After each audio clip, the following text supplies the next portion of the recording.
सारा रा रा रा रा रा रा रा रा रा रा रा रा ए जोगी जी सारा रा रा। पीपल के फुलनी पर बैठल बा सुगा, है बैठल बा सुगा। पीपल के फुलनी पर बैठल बा सुगा, फागुन में खुल गइल भौजी के लुगा, बोला हाय रे हे हाँ।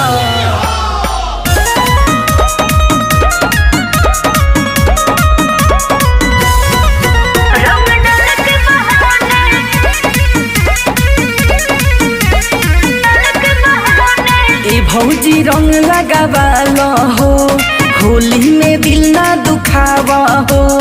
ए भौजी रंग लगावालो हो, होली में दिल ना दुखावा हो। लाई लबानी हम रंगवा, झोंकयौरी झोंकवावा हो। कैला पमाना धक पिचकारी रोए लागेला, हर कैला पमाना धक पिचकारी रोए लागेला।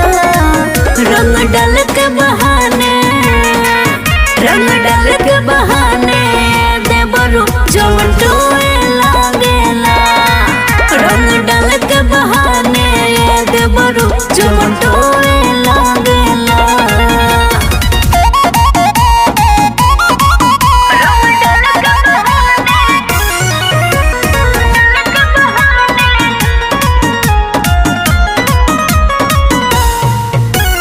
होली के मतलब एहन होला, टोआ औरी टोआवा हो। जहाँ जहाँ कहता रे देवर, उहाँ उहाँ रंग लगावा हो।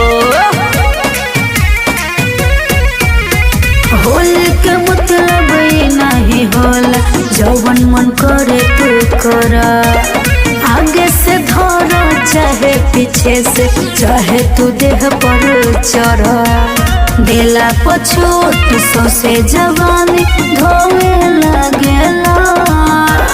दिला पछोट सौसे जवानी धोवे लागेला। रंग डाल के बहाने, रंग डाल के बहाने देवरू जवन टोए लागेला। रंग डाल के बहाने देवरू जवन टोए लागेला।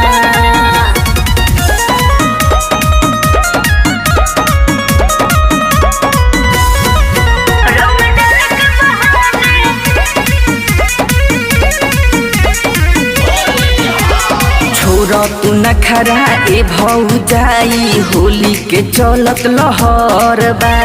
डाले दरंगवा जहवा मनवा करत हमार बा। सुनो विकास राज, सुनो सुनो दीपक बिहारी।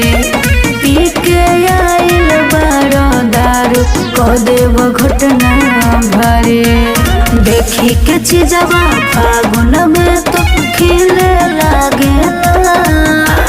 देखी के चीजवा फागुन में तो खिले लागेला। रंग डाल के बहाने, रंग डाल के बहाने देवरू जवन टोए